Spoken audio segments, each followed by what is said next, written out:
was 10 minutes away from cutting off my hair. True story. And it made me realize why so many women give up on their bodies too soon. Hey, Carmina here.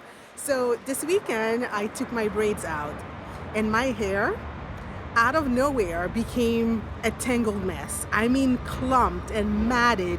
No way a comb is getting through this kind of tangle, all right?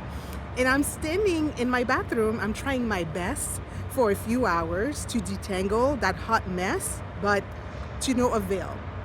And I'm getting frustrated and I'm panicking a little bit. And I thought to myself, you know what? Maybe it's just time for the big chop.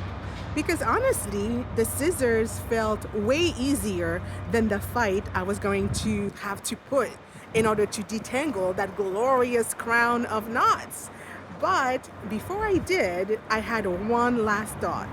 Because I said to myself, surely with all the advances in technology, there had to be a miracle product out there that I had not heard about or tried. So I asked Auntie Google. And lo and behold, there it was. A detangler with the perfect name.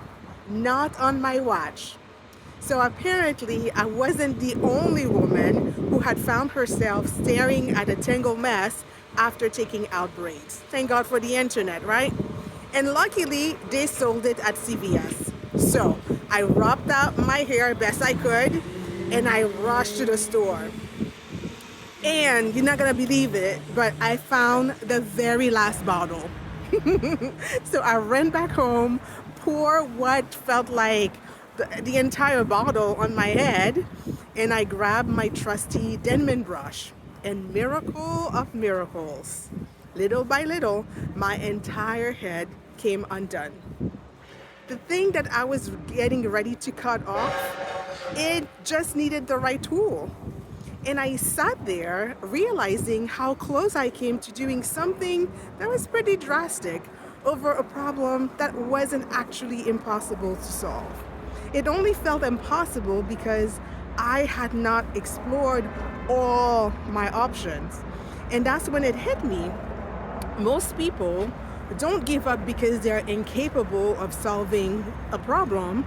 They give up because they've run out of tools, they've run out of ideas that they know to try. So the problem feels impossible when really they've just been handed out the wrong solution. So I'm in New York, I'm walking in the street, so pardon the noise.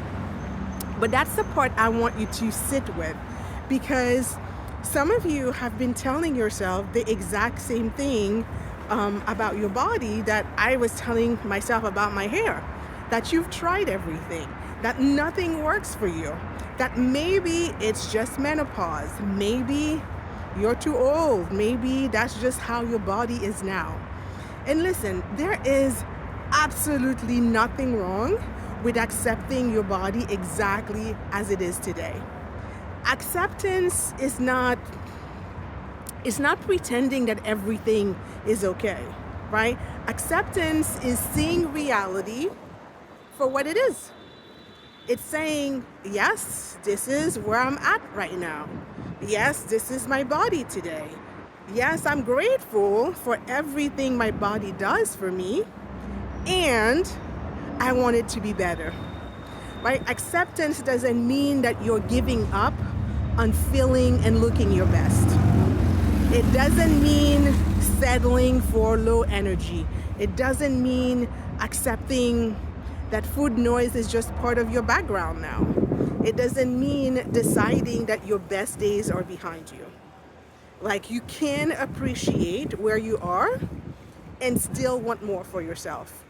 You can be grateful for your body and still want to take better care of it.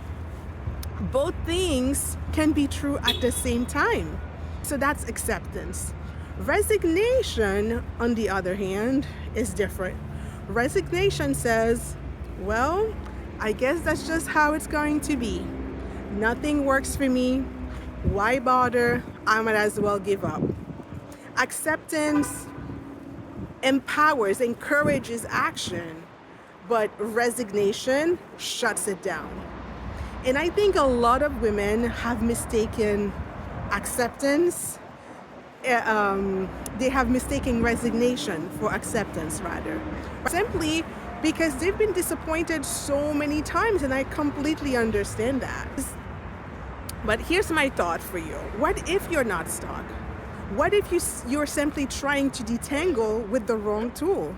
The women I talk to every day are often convinced they know what's wrong. They think it's because they lack willpower, that they lack discipline, they have a sweet tooth, they don't exercise enough.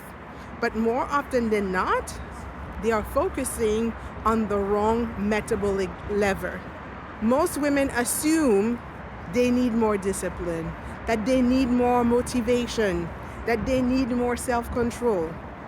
But sometimes the problem isn't effort. Sometimes it's direction. Because when you're focused on the wrong lever, every solution feels harder than it needs to be. You end up fighting cravings. You experience energy crashes, the food noise, and it feels like you're failing when in reality you are solving the wrong problem.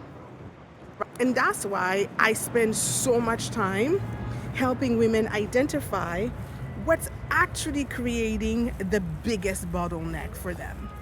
Because the beautiful thing is, once you find the right lever to pull, things that felt impossible before become dramatically easier. In other words, we stop trying to detangle with the wrong tool. And believe me, I would have gladly paid $30 for that detangler.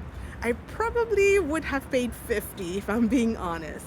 Because at that point, I wasn't buying a bottle of product. I was buying relief. I was buying a solution. I was buying my way out of being stuck where I was. Because the truth is, hair grows back. I mean, hopefully it does. But the thing that you don't get back is the time that you spend standing in front of the mirror, convinced that nothing can be done.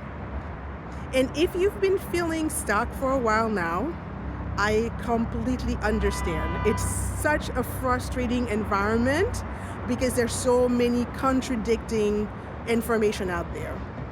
Because I was standing in my bathroom this weekend, completely convinced that there was no solution other than cutting it off. Turns out I just hadn't found the right tool yet. Which brings me to one final question I have for you. How much longer are you willing to keep guessing? How much longer are you willing to keep wondering why the scale won't move? Why your energy is nowhere to be found? Why the food noise keeps getting louder and louder? I mean, maybe you're not stuck. Maybe you've simply been trying to solve the right problem, but with the wrong tool. So, if you would like help figuring out what might actually be getting in the way of you getting the results that you want, I created a free quiz. It's called What's Keeping Your Metabolism Stuck? It helps uncover which hidden factors may be having the biggest impact on your energy, on your cravings, and overall well-being. So if you want the link to the quiz, comment unstuck below this video or send me a DM with the word unstuck. That's all you have to say, and I will send you the link. All right? So take care and bye for now.